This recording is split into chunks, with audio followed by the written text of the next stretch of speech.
What's good, bro? We back in here, and today we're going to be talking about Dragon Ball Super's episode 102.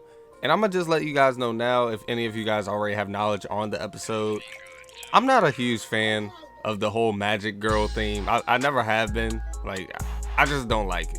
Alright, so I just want to point that out. So some of the things I'm going to say in this video might be a little bit biased. I'm not going to lie, it might be a little bit biased. But at the same time, I'm not going to let that stop me from giving you guys my honest opinion. Alright, so let's get into this. Ribrianne, Sanka, and Sue from Xenoverse 2 take the spotlight in this episode. Ribrianne gets every participant's attention at the beginning of the episode and notifies them that Sanka, Sue, and herself were about to transform. See, the problem that I have is that this transformation took up almost half of the episode. And part of the reason for them taking up half of the episode is just the fact that they have to restart the entire transformation. Or as Xenoverse 2's God of Destruction would say, the entire ritual. The ritual was very drawn out, and that enabled opponents to attack them.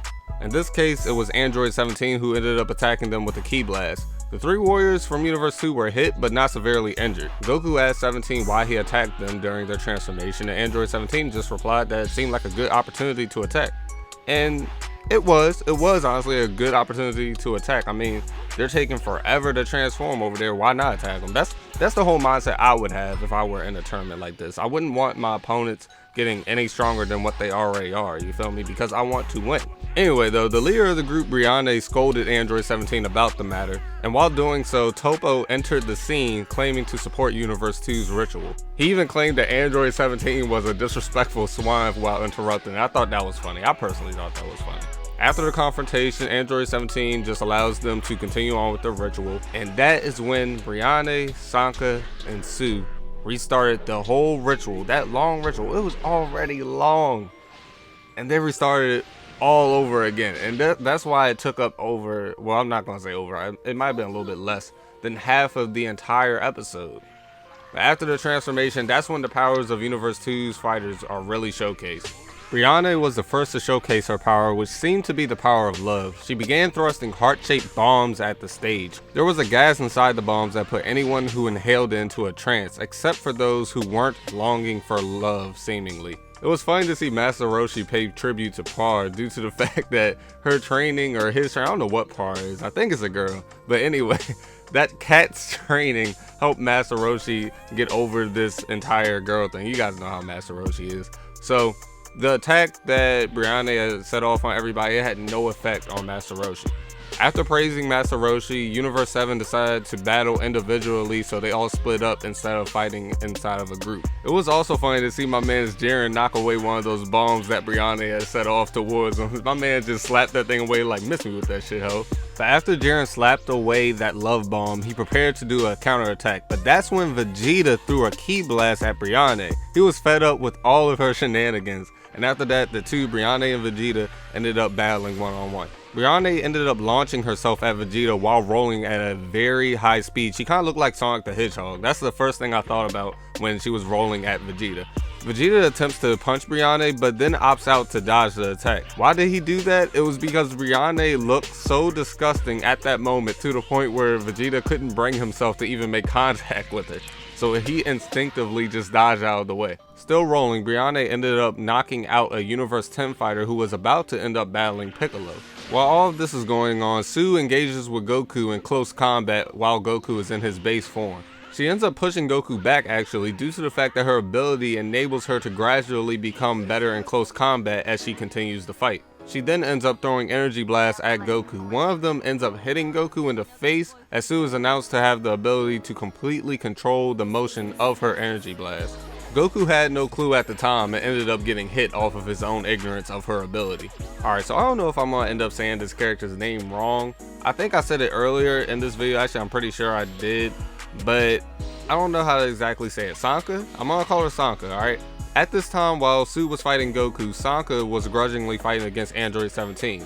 She was upset because Android 17 interrupted the ritual from earlier, and her ability is the power to continuously attack like a wild beast, using sharp claws and teeth along with extreme speed and stamina. The whole time this fight was going on, I was over here thinking to myself, this is not going to work. Like, this is not going to work at all. This girl is going to get destroyed because attacks like this cannot defeat Android 17. But to my surprise, Android 17 seemed like he was actually being affected by her ability, but it was all just a trick. He ends up tricking her into thinking that she was doing damage and then flips the script on her completely and ends up knocking her clean off of the ring. Sanka was, however, saved by another Universe 2 fighter who had wings. After she was saved, Sanka charged at Android 17, knocking him into a huge piece of the broken stage.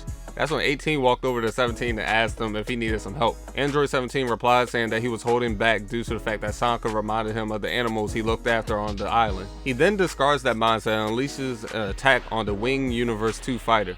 He ends up knocking her out and ends up knocking her off the stage in the process. Upset, Sanka tries to attack Android 17 but gets pushed back. That's when Brianne came out of nowhere and intervened with the fight to protect Sanka. Furious at Brianne, Sanka told Brianne to not intervene and just to allow the fight to continue. Brianne accepts Sanka's request, but Sanka is soon after easily defeated by Android 17. Enraged, Brianne sets her sights on Android 17 and that's where the episode ends. So personally, I'm not gonna lie, this was my least favorite episode ever since the tournament has started up. It's just like the beginning of the entire episode, like half of the entire episode is just hearing these fighters that I know for a fact are not going to be around for a long time. At least I don't feel like they will. I mean, they don't seem to be that powerful, at least not right now. Half of this episode was literally dedicated to them talking trash, and I'm just over here thinking to myself, like, come on, like, get this over with. I don't want to see this at all. And as I said earlier, the whole magic girl theme, like, I never really was a huge fan of that. You guys might hate me for it, but animes like Sailor Moon and stuff like that, I didn't like that type of stuff. And let me say this now, because I know people are gonna end up saying this dumb ass shit in the comment section. I have nothing against female characters being cool as hell. I have no problem with that. I told y'all, I don't know how many times, I love Android 18, I love caulifla.